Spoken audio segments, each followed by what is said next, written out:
I just recently had the sesamoid bone removal surgery. I did a lot of research online, and I found a lot of helpful things, but I didn't find was interactions like this, so I could just come and see people's testimony on the first hand of what they experienced.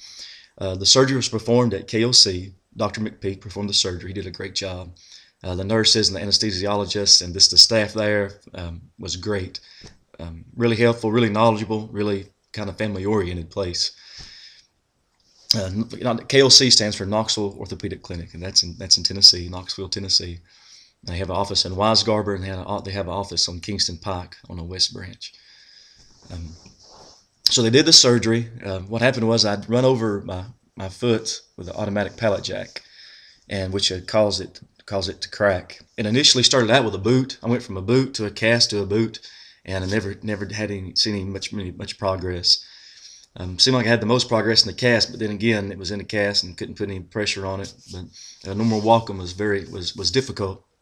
Working was out of the question. Driving was very difficult.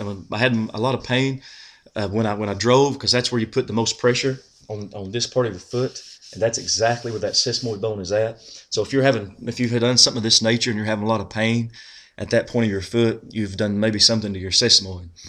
So once I had the sesamoid surgery scheduled, they went in there and it took about 30 minutes. I arrived maybe 2 hours, 2.5 hours before my surgery. Went through the prep, everything went fine. Took about 30 minutes. The Dr. McPeak said that the bone was this kind of hanging there like a hinge, and they removed that bone in 30 minutes. I woke up in recovery, wasn't recovering very long, and it made my way home. They initially gave me oxycodone 5 milligrams for my pain. Told me to take it every 4 to 6 hours. I took it every 4 hours for the pain, because it was hurting, just regular surgery pain. Come as days went, first day, second day, I was I had to start taking it like closer together because it wasn't strong enough. Third day was by far the worst day of the pain.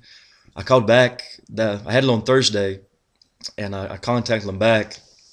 I guess it was on Friday evening, and said that I had to have something different, that this wasn't touching my pain. So they called me in hydrocodone, which is a 10 milligram pill, and that's been definitely that's been great. That's helped my pain so much. I'm not in pain right now because I'm currently still on my medication. They told me to keep it propped up, and they told me to keep ice on it. And I recently just got my stitches took out a week ago, and he said there was moderate swelling. Everything looked as well as it could be at this point in time. They had, I don't know how many stitches I had, but when they removed them, it was just slight stinging, so you can expect some slight stinging.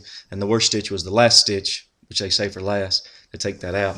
And if you can see, they've got my big toe is slightly pointed down this way because they went in the surgery from here, and I don't know if you can see it or not, but they had the incision, which is from like here to here, is where the incision is at. And they go in there and they cut the muscle, they cut the tendon, and they remove the bone that's inside like a ligament. The way I understood it, it's a tibial sesamoid that I did, the outer one.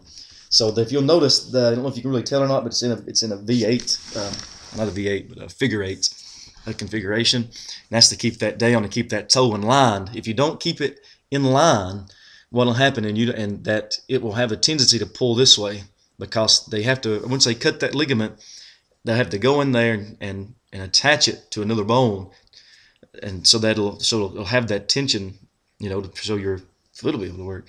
So they repaired the muscle as well, so you have to keep it in that, keep this part of it loose.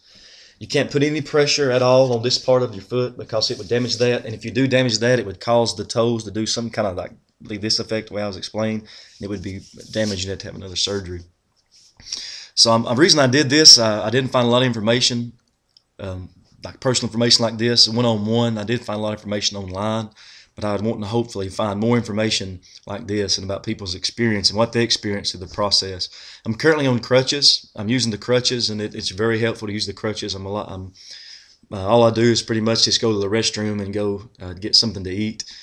I did find out I borrowed a wheelchair from a family member, and that helps me out a whole lot because my hands are free. It's really hard to try to balance and hold your foot up on the crutches. Of course, I've been an athlete my whole life, but it was at times it was hard to balance. So I would recommend If you could borrow a wheelchair, because I'm highly doubt they'll let you have one or give you one or know somebody who can get a wheelchair. And so keep it propped up, keep it iced, and the pain right now, again, I say is I'm in no pain right now. But when medicine wears off, there's pain. So you have to keep taking your medicine. And I've been really keeping up since it's a workman comp issue. I've had kept up really. You need to stay on top of that with those people if you're dealing with that. Stay on top of that, and they'll keep in contact with you. And I work with Sedgwick Claims. That's who I'm working with my employer, and they're really great. We work well with each other, and I keep them informed. They keep me informed. So hopefully this is going to help you in your sesamoid bone removal. Again, good luck with it, and I hope they keep you informed. Again, this is my third week. Today is actually the third week I'm having this removed. So I'm hoping to be back to work in 8 weeks.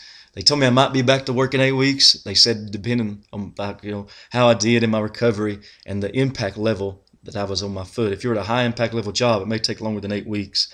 The job that I do, it is a very high impact job, and I may not be able to return in 8 weeks. That's my goal. So best of luck on your sesamoid bone removal, and hopefully I can keep you updated. Thank you so much for your time. Good day.